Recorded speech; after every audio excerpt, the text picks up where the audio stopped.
in New York, but some of you may be joining us from elsewhere. It is my pleasure to welcome you to our virtual open house in partnership with SexEd lecture series to talk about our upcoming certificate program in sexuality education and disability. Can we move the slide, please? So I'm Brian Amkraut. I'm the Vice President and General Manager in our Division of Workforce Credentialing and Community Impact here at Mercy College. I just want to take a couple of minutes before we dive into today's program to tell you a little bit about our Certifi program at Mercy College. Certifi was created about a year and a half ago to work directly with our partners in the labor market, and we're going to hear from some of them today, experts who understand specifically the skills that are in demand that can help people get ahead in a constantly changing work environment. So as you can see on the slide here, we're really looking to reach out to the entire lifelong learning audience, whether you already have a college degree, if you've never gone to school, if you're looking to advance your skills, gain additional credential, the Certified by Mercy College program has courses, certifications, both programs that we've developed on our own and those in partnership with organizations that have specific expertise in certain areas, such as the one we're going to talk about today. So if you're interested in learning about the broad array of learning opportunities that we offer through Certifi, please go to Certifi, CERTIFI.mercy.edu, and you can see everything we have to offer. When you want to learn more specifically about today's program, and of course to register for today's program, you would then click on programs, search for SexEd, and register. The program starts September 2023, and we're going to now learn a lot more about what that program will entail. Just to give you an overview of our hour together, I'm going to introduce and then pass the virtual podium over to Bill Taverner, who is the president of the SexEd lecture series, and then he will welcome our guest experts who can walk you through the curriculum, and then we will have time for Q&A. I see that a number of you are already dropping your questions in the Q&A. Please continue to do that, and we will have a discussion where we take those questions into consideration. So let's get rolling. My pleasure to introduce Bill Taverner. You can see his real extensive bio here. The purpose of what you're seeing on the screen is to let you know we've got an expert in our midst. He is the founder of the SexEd lecture series, editor-in-chief of American Journal of Sexuality Education. Began this lecture series in 2020 to help educators stay connected and continue learning during the pandemic.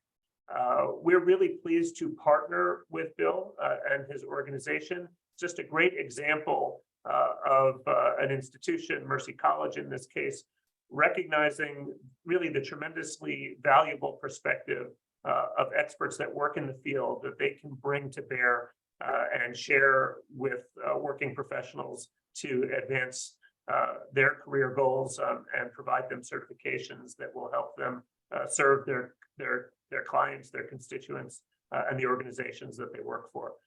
So I will pass the baton over to Bill, and he will really get us rolling. Thank you all again for joining us. I look forward to more during the Q&A. Thank you, Brian. Hi, everybody. I'm Bill, and I'm so happy that you're spending some time this afternoon to learn about the certificate program. I'm so excited about this certificate program, and I can't wait for Stephanie to tell us a little bit more about it. Stephanie is our faculty. But first, a few notes about the SexEd lecture series. So we started this, as Brian said, back in when the pandemic started, and it was a way to keep folks connected and keep on learning. We've had over almost 200 lectures that we've had, all of them live and all of them recorded as well, with a few exceptions. There's a few speakers who didn't want to be recorded, but we have about 200 or so lectures that we've collected or that we've had in this weekly program over the last few years, and that touches on pretty much every topic related to sexuality education. So I'm really excited to have to have this collaboration with Mercy College and with CERTIFi.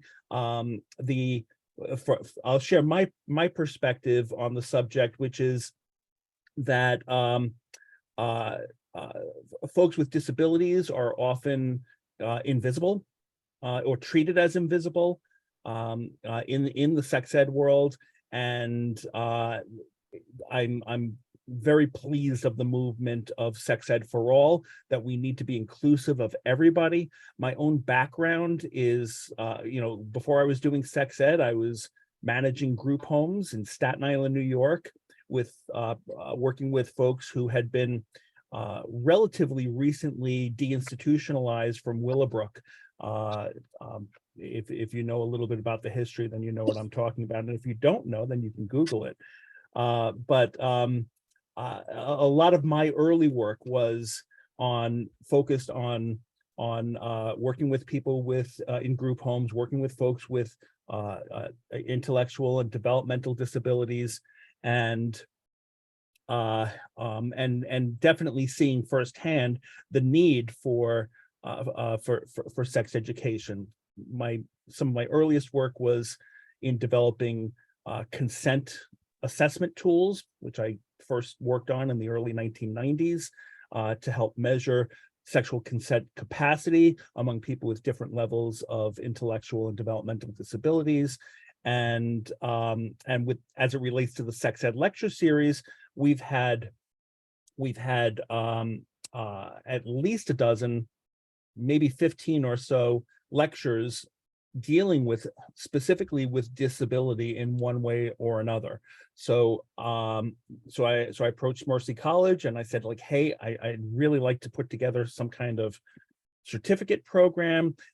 Folks really need this. People want this, both academics, students, as well as people who are already working with folks with disabilities. And can we put together a comprehensive program that helps prepare people working with people with disabilities to address their sexual needs in a positive, healthy way. So that's a little bit of the background. Now I have two other colleagues that I want to introduce to you before I turn the baton over to Stephanie. First, there's Kelly Gaynor, who's with me. Kelly is my advisory board chair for the Sex Ed lecture series. Hey, Kelly. And Kelly graciously joined us because of all timing in the world, Montreal is having a heat wave right now, which has affected the power in Stephanie's hometown. So Stephanie, a real trooper, is joining us, I think, from her car or a cafe or something. But we're prepared in case the technology fails, that Kelly and I will step in and we will relay Stephanie's parts for her. So to turn it over to Stephanie. Stephanie is one of the smartest, brightest sexuality educators in North America, who has a specialty in working with people with autism, neurodiversities, and as well as sexuality education for folks with different types of disabilities. She's a much sought after speaker, an expert. Stephanie, you were named something like the Royal Council. You have to tell us more. Like this, you have some title. I'm looking for it in your bio. You're a member of the Royal Council of Sexologists or something. Like it's just like. Or did I just make that up? What's the title?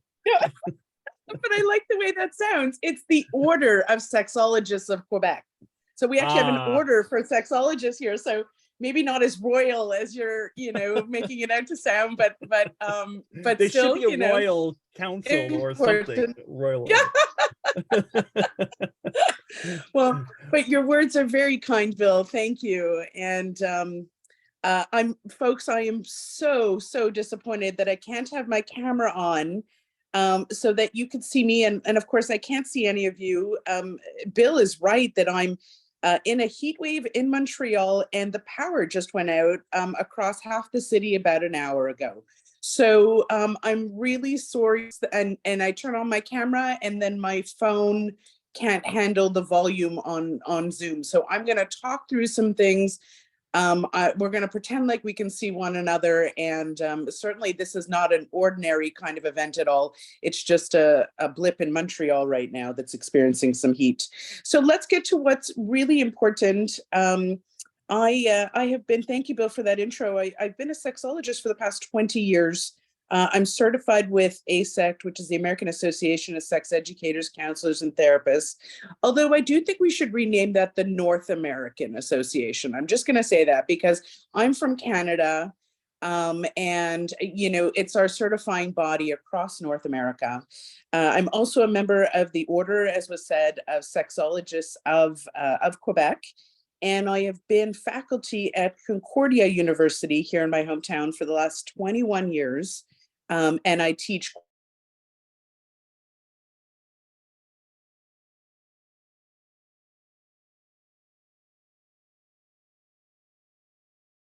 I think we lost the audio for Stephanie. Is it just me, or is that true for everybody?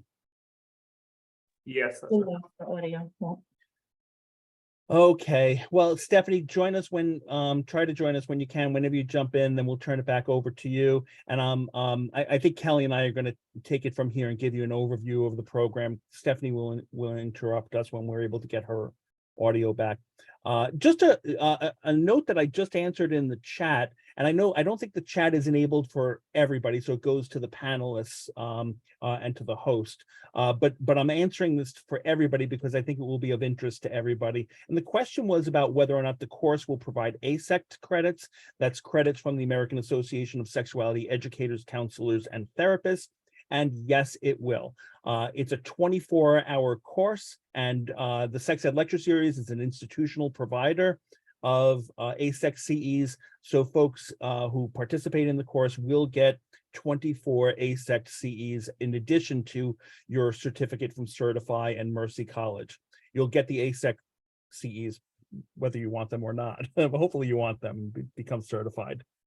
So let's go through the program and turn it back to Stephanie if she's able to rejoin us. So Kelly, you're welcome to tag team with me, and we'll get through this. And I promise you, Stephanie had this much better prepared, but Kelly and I are fun, and you'll have some fun with us as well. And we'll also answer all of your questions. So the course is 4 weeks long, and it starts in September. And there will be 12 live lectures. So the program will take place on Tuesdays and Thursday evenings throughout September, and they'll run for 90 minutes.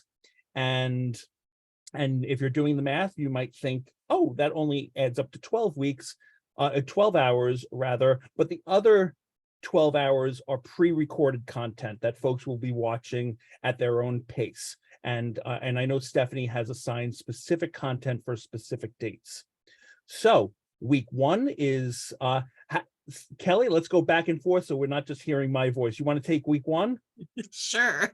So week one is Introduction to Sexuality and Disabilities. We've heard already the desexualization of folks with disabilities is really prominent. There's a lot of folks who, just don't see those connections, or, well-meaning adults in people's lives who, think that the best way to keep someone safe is to keep them uninformed. So, we're going to start the course by kind of breaking down all of that and kind of connecting the dots there. And week two will be tools for teaching sexuality. So the basics of teaching sexuality to folks with different types of disabilities. Week three. So week three is Sexuality Education and Enriching Relationships.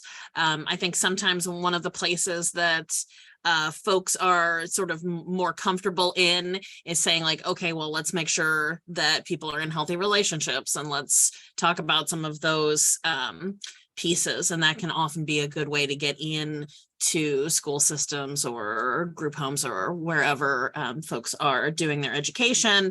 And so thinking about how to talk about those relationships. And you know what, Kelly, week 3 is the one that is the week that's exciting me the most, because having worked in group homes for many years, you know, when I saw the desexualization of folks with disabilities, one of the ways that I saw it manifest was in you know, if sex ed is present, it tends to be like disaster prevention. We talk about STI prevention, we talk about the scary stuff, we talk about pregnancy, we talk about protection from abuse and exploitation, but people are really interested in like how to date, and you know, and how to go on a date, and how to communicate how you feel about another person, and so I love that Stephanie made that an important component of this. I mean, the truth is we could all use that information, and Well, that's true. it's not talked about enough. Are you speaking of me? So, and week 4 is overcoming barriers to sexuality education. So working within systemic, hard word to say, systemic challenges that may prevent sex education, and working through them. All right, let's take a look at the next slide. So again, I alluded to this earlier. There's both asynchronous lectures, and there's also live lecture and discussion. So each week there will be an assignment of 3 pre-recorded lectures from different selection of folks who have already given sex ed lectures in the sex ed lecture series. And we'll go through the topics in just a moment. And then the live lectures will meet twice a week. So again, Tuesday and Thursday for 90 minutes, and there will be discussion, and if I have my way, although Stephanie is the faculty, so it's ultimately up to her, but I kind of think there should be assignments related to, once you watch the lecture, then you know, you turn in a paper or something, or reflect on it or something, but that's totally Stephanie's call. She may be not as tough as I am as a as a teacher, and she may just say, no, we're just going to discuss it. So, but I know the syllabus is still in progress and in development, and that will be her call. Kelly, anything else on this slide before we move on? No, I don't think so. Let's get to those topics. All right, so now these are the pre-recorded lectures. So let's tag team again, narrating our way through this. You want to take the first one, Kelly? Sure. So lecture 1 is the ABCs of Sexuality Education and Autism, and the speaker's name will probably look familiar to you as the person who will be the faculty for the course. So yeah, and the second one, yeah, and the second one is by Rochelle Frabata, and this was one of our best attended session, and I love that it's happening so early in the series, because it contextualizes and frames why and how we're doing sex education for folks with intellectual and developmental disabilities. So the title of this one is, So What is Appropriate? You know what's catch? I know Rochelle would say it in her own words, but what hits at home for me, back from when I was working at the group homes, was you know, folks would always be told, well, you know, you can't make out in the common room.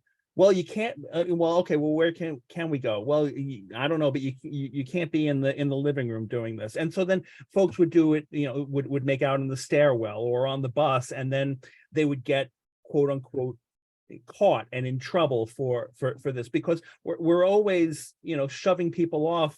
A lot of it is about staff discomfort with sexuality. And so consumers are left with the perspective of like, well, nothing is appropriate. So I love the rhetorical question in Rochelle's title. So what is appropriate? Exploring sexuality, what is sexual and sexuality education services for folks with developmental disabilities.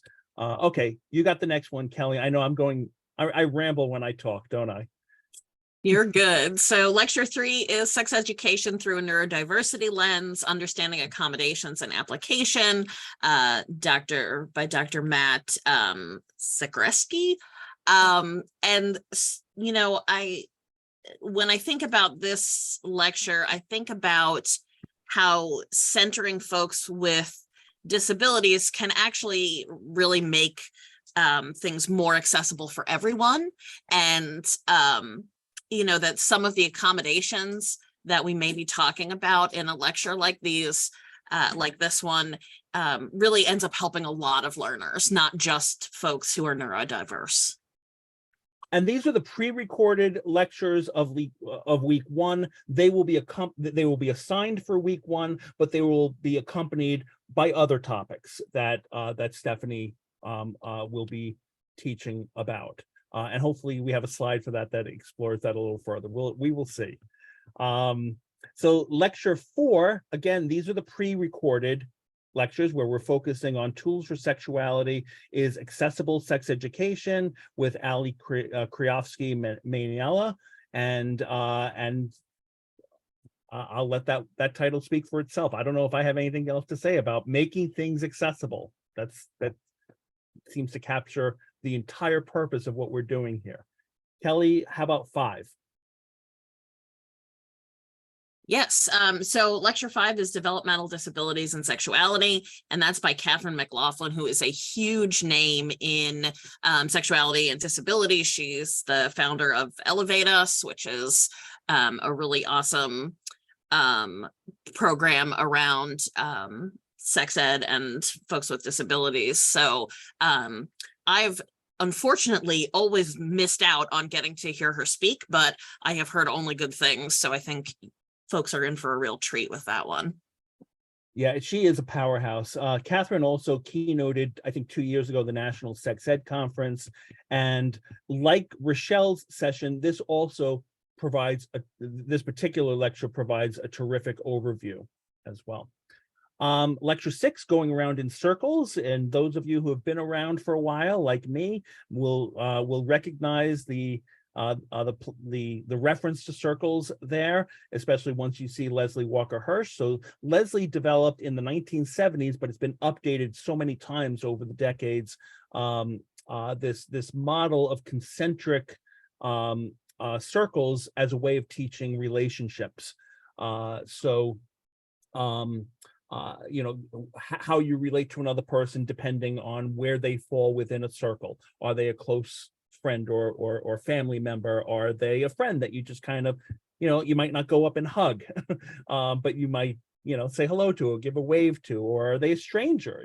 That there's kind of a zone for that. So one of the things that's interesting about this lecture is that Leslie and Dr. Brooke Fought put together this evaluation of an app that they produced on circles and tested it, and that recording is going to reveal a little bit more about that. All right, let's go on to the next slides. All right, Kelly, got the next one? Sure. Lecture 7 is enriching socio-emotional relationships through psychosexual education, which is a real mouthful, by Suzanne Richards, PhD. And I want to just take a minute because there are a lot of questions and things in the chat, and we are going to answer them. I think we'll probably save some time at the end, but there's a handful of logistics questions in there. So I just want to elevate that we're not ignoring you. We will get you those answers. Okay, and maybe we'll power through the remaining lectures here. So lecture 8, sexuality education training for parents of children with intellectual and developmental disabilities. So kind of examining the role of parents and advocacy and guardianship in some cases, and parents who may want too much of a say, or kind of have their hands up in the air on what do I do, and just educating them as part of the holistic approach to sex ed for this population. Kelly? Yeah, and the next lecture builds on that as well, supporting parents as primary sexuality educators for their adolescents and adults with IDD. Sometimes parents are the barrier to sex education, as I think Bill was saying, and educating parents is sometimes the first step in being able to educate young people. So, that connection is really important, and being able to connect with the parents, especially when we're talking about this group, can be important as well. Okay, and a note to our moderators. I just got a text on my watch from Stephanie that she's in the waiting room. So if you can let her on in, then we will invite her to comment when she's able. But in the meantime, I will continue on until Stephanie's settled, unless Stephanie's settled now. I'm hearing a ding dong. Hey, Stephanie. All right, you gotta come off mute. That is the title of my next book, by the way, Coming Off Mute. Oh, I think for all of us who have been doing this for years now online, folks, please accept my apologies. The power just came back on, so I'm thrilled to be here with you. And now I can have my camera on. I'm sorry, and Bill, I was trying to text you too to let you know that that wasn't working, but here we are. So I see I've missed weeks 1 through 4, 1 through 3 already, have been covered. So have you been talking about, you know, what's going to be in the course and sort of the content and the speakers so far? Yes, we have made outrageous promises about what you will deliver on. Okay, well, let me finish up with this slide then. So I know you've already seen the speakers in the 3 previous slides, the 3 previous weeks. In this week, we have grouped them together to look at overcoming barriers to sexuality education. And certainly there are barriers across the board. And then there are additional barriers when we're working with students with neurodiversity, as well as those with intellectual and developmental disabilities. So we're going to be looking at a lecture from Anna Catherine and Amy Shapley, from Dr. Elizabeth Smith, as well as Laura.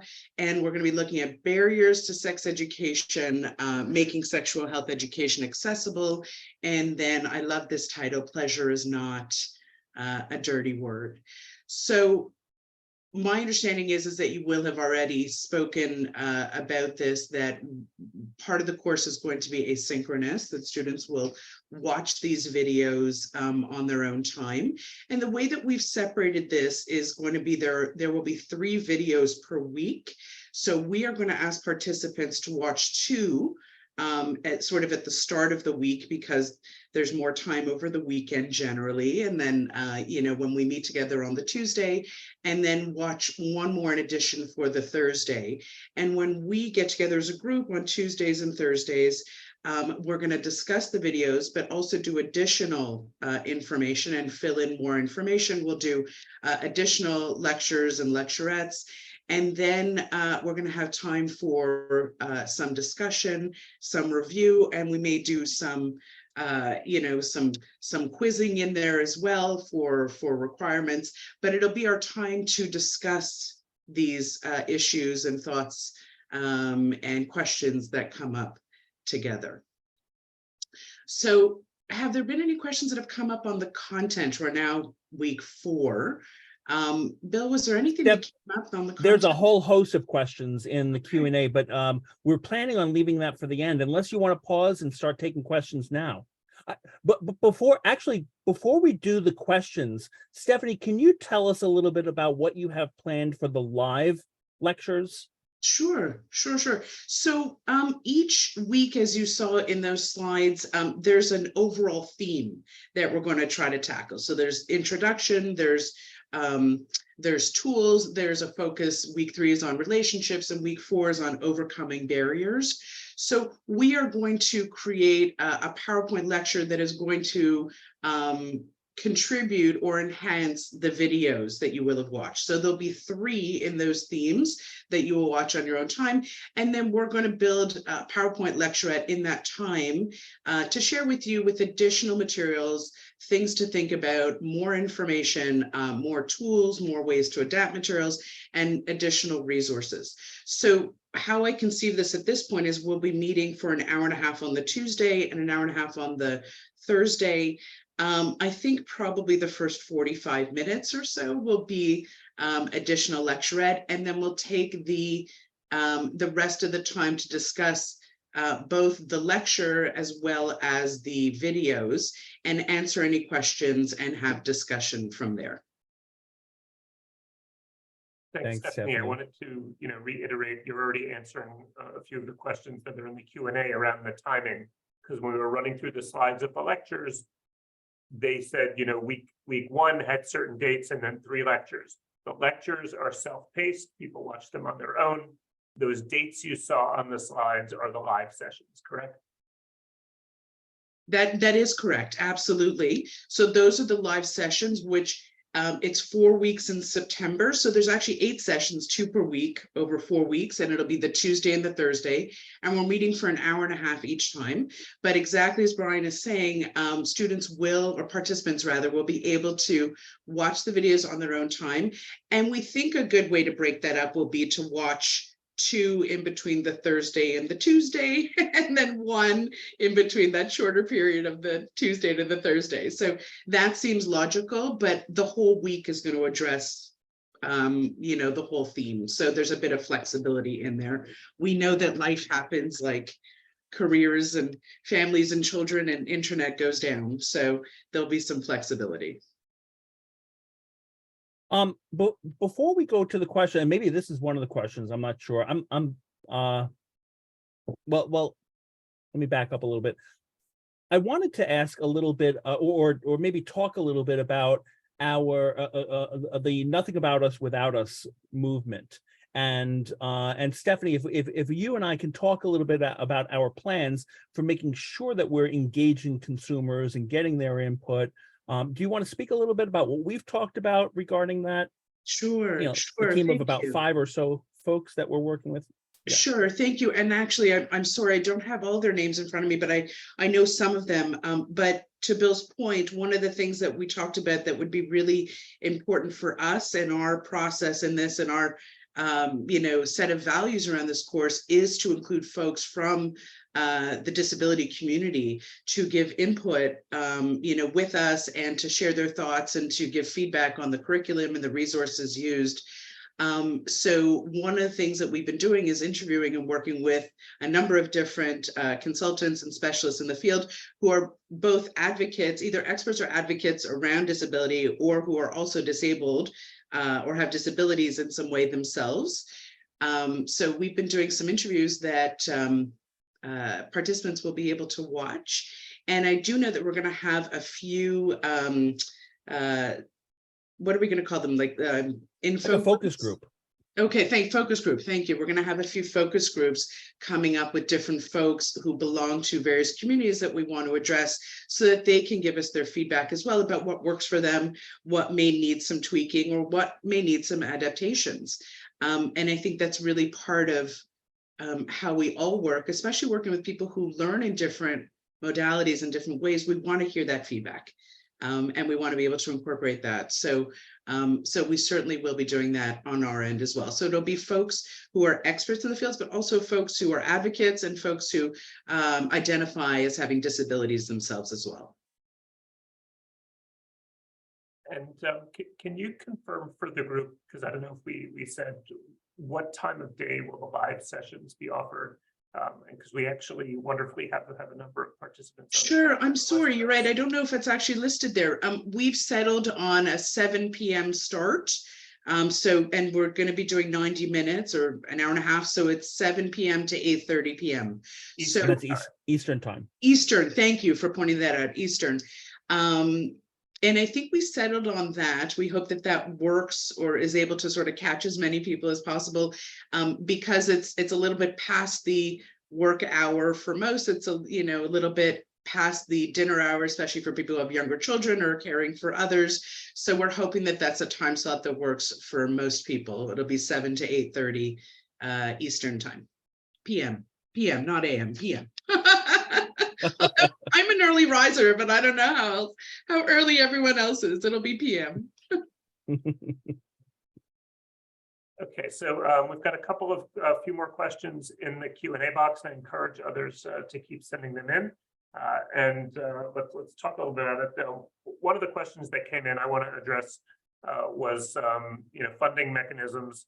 At least the one question that came through regarding AmeriCorps funding. I encourage people to contact us directly here at CERTIFi.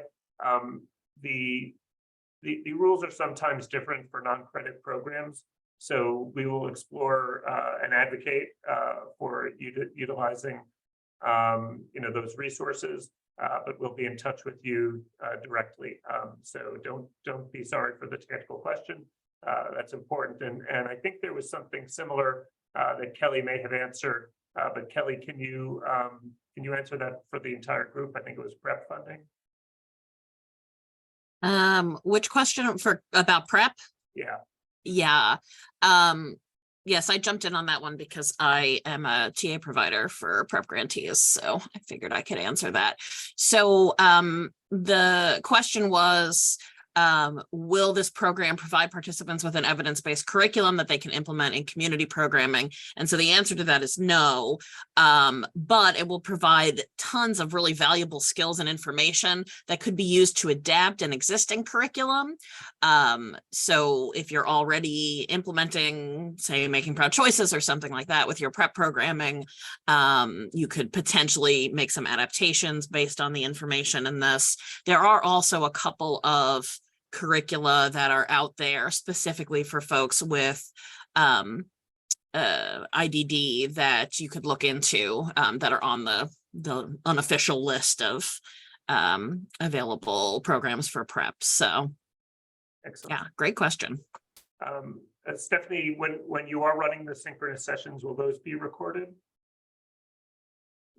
That's a great question. That's something we're still discussing. Because it's easy enough for us to do that in terms of technology.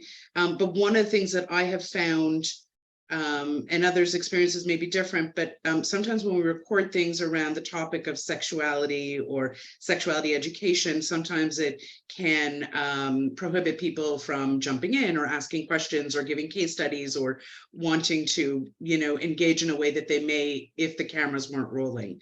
Or there wasn't a recording being done. So that's something we're going to continue to work through. I think there are pros and cons for both. We have the capability, but I don't want anyone to feel as if they can't fully participate because it's going to be recorded somewhere. So we haven't decided that yet. And the decision may be that part is recorded and part is not, right? So we'll figure that out. And Stephanie, a related question, I think, is, or where this question may be coming from is, what if I miss a session? What if I miss content? Yeah. Can I watch it later? And so I know we've had some discussions about what to do if there's an emergency or something. And do you want to speak a little bit about like what, I know nothing is written in stone at this point, but kind of like our philosophical approach. Sure. Philosophically, we all want everyone to be there and participate and attend. I think we're all in agreement that, we want as many people to benefit from these sessions and this information as much as possible.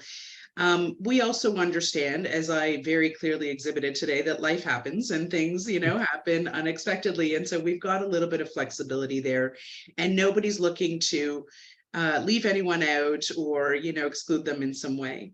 With that being said, there is still, a sort of certificate at the end here. There's a certain number of hours that we are asking in terms of participation. So there will be an allowance. Typically missing 1 or 2 sessions is not, is within that allowance. And really fits with at least the university that I teach at. Missing more than that becomes something that we discuss on a case-by-case basis. And we figure out, maybe there's some way of making something up or perhaps doing it at another time. But the goal is to attend all the sessions as much as possible. And if there are some sessions missed, then we can, certainly discuss that. And you'd be discussing that with me. So I'm very familiar with life and things that happen. And our philosophy is to work with you, right, to make that happen while still being fair for for the entire group that will be joining. Does that make sense? Or Bill, do you have anything you want to add to that, or is that in line? I could not say it any better than you, and that's very well said. Nothing to add there. Great. Do we have other great questions in the Q&A? I'm seeing, let's see.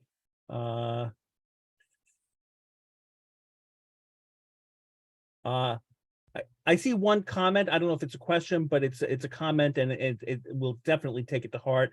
I was commenting earlier, Stephanie, about how I like written assignments, and this person, and I didn't know how you felt about that.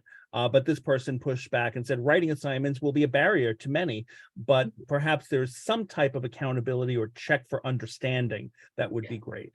And Yeah. so do you want to say more about that? I do. And it's interesting because this is a discussion that's going on a lot right now. And in fact, I think I may be making changes for those reasons across every course that I'm involved in right now.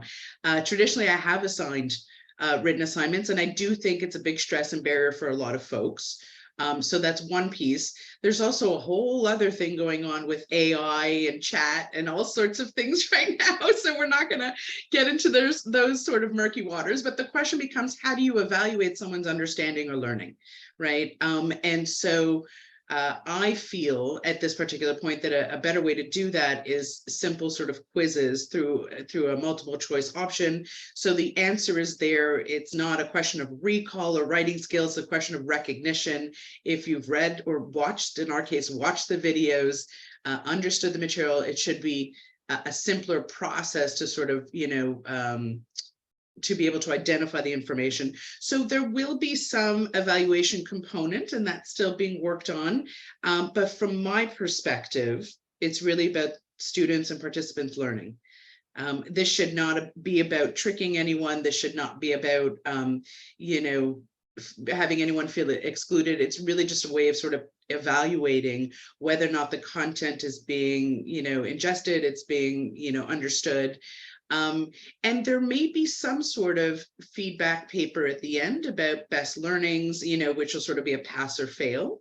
What are your biggest learnings? What were your, takeaways from the course? What are the kinds of things that you can implement in your own practices right now?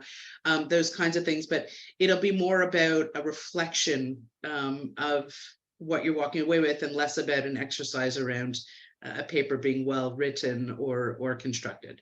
So the short of it is that I'm seriously considering not including papers at this particular point. And this is something that's really, come up this week across a number of different courses. So that's where my mind is at right now. I'm also open to working with students or participants if there are adaptations that are needed.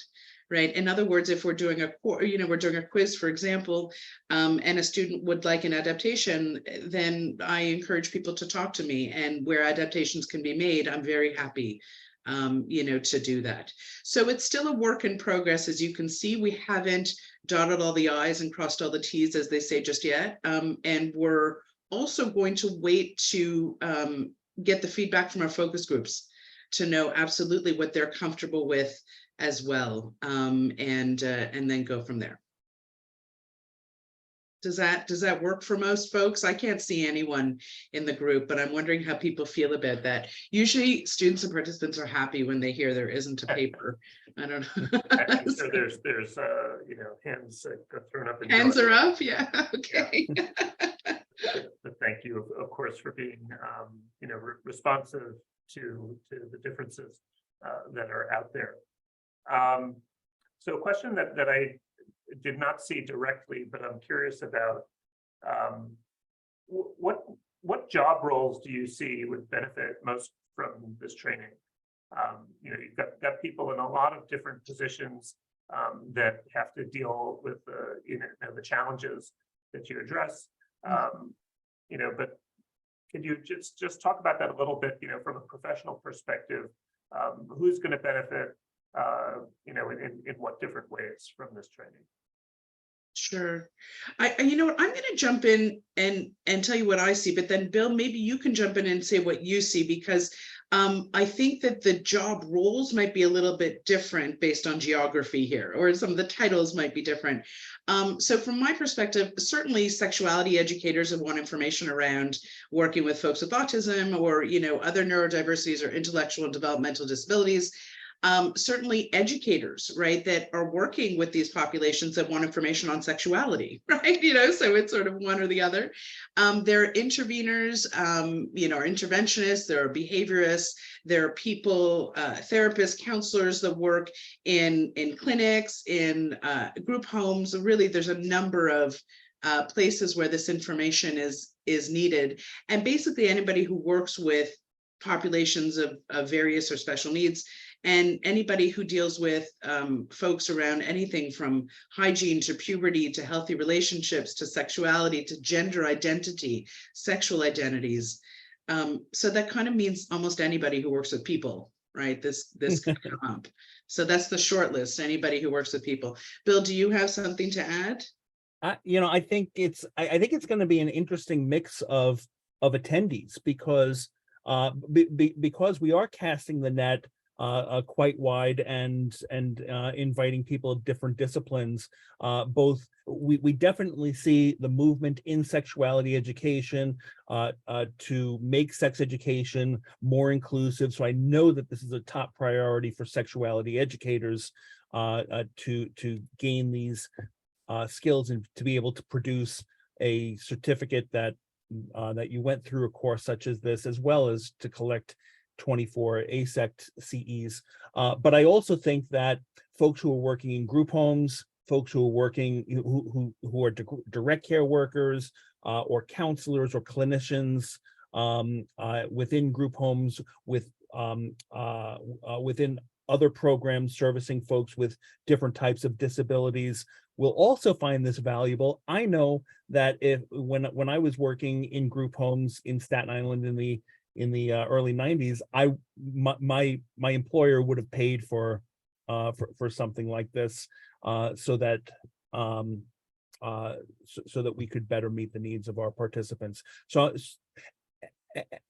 I would add to those groups, which is a pretty large group of students themselves, people who are studying, whether it's at Mercy College or elsewhere, people who have decided this is the kind of work that I want to do, whether the work I want to do is sexuality education or the work I want to do is to work with folks with disabilities, then I see that as a catchment as well.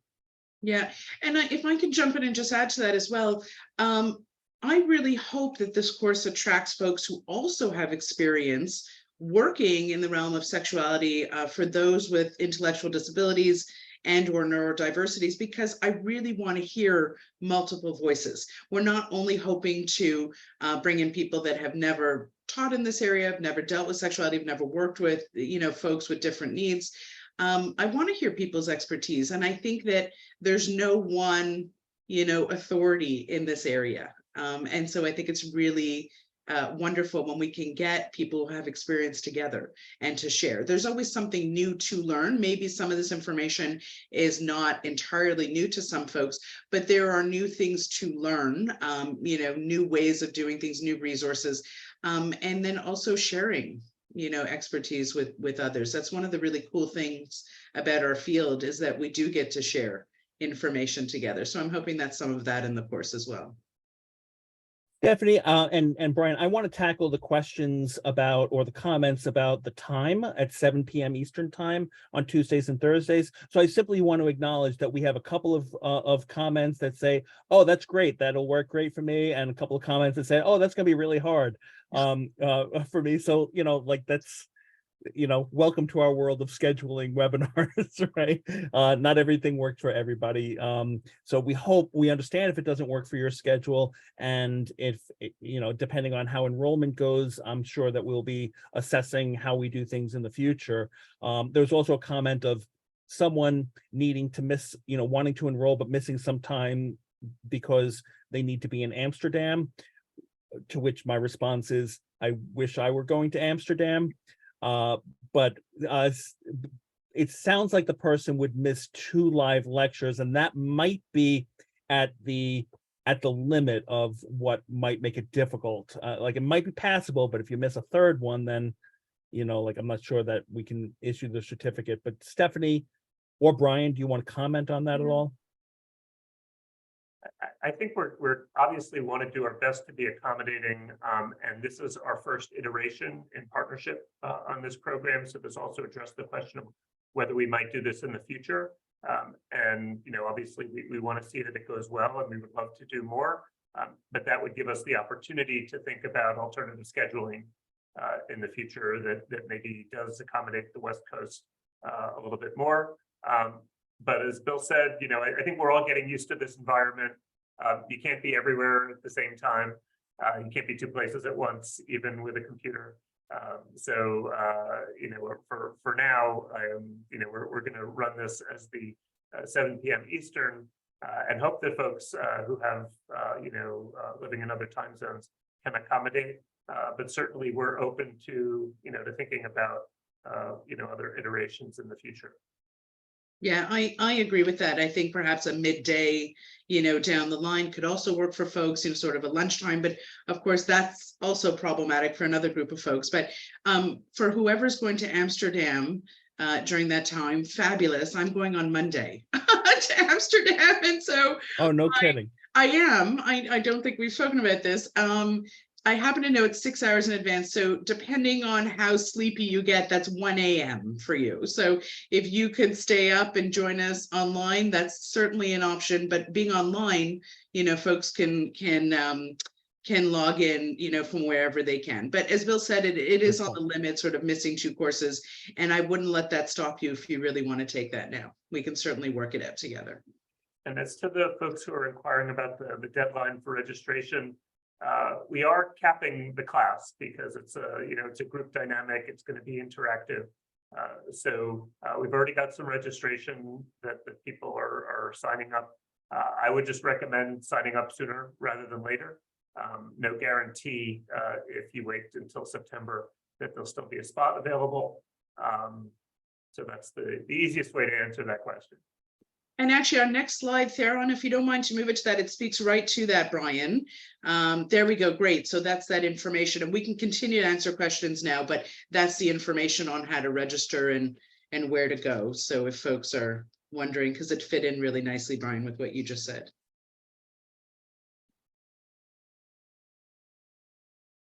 So Anything else in the Q&A that you see that that we have not addressed? Yeah, I think we really covered most of this. You know, I think there are some real specific questions that folks may have around, you know, it speaks to your question that you already answered, Bill, on you know, to what extent people could watch some video later on. You know, if we are recording those sessions, would they then, you know, be available for people? I think we addressed that, but you know, obviously, if people really want to, you know, if that's the only way that they'll be able to access, I encourage them to be in touch with us directly, and we can try to accommodate those individual challenges. The cost of the program, it is $1,495 tuition, which you know, covers the live sessions and the lectures. I will say, you know, if there are organizations out there that are interested in having multiple employees participate, that is something, you know, we could talk about in terms of discounting for multiple enrollments. Otherwise, this, you know, all this information is available online. When you go to register, you will see the dates, you will see the costs, and you know, of course, you can email us directly, certified@mercy.edu, where we can handle any additional questions that you may have. So Bill, Stephanie, Kelly, any final thoughts? I'd just like to say, I hope I get to see many of you there, and I look forward to a wonderful semester and course together. Thank you, everyone, and apologies again for the rocky start, but I'm glad I got to be a part of this in a clearer way. Thank you to everyone. Yeah, likewise. Thanks to everybody behind the scenes. I want to acknowledge Regina and Theron for working behind, Lisa as well. Lisa's not with us today. Kelly for stepping in,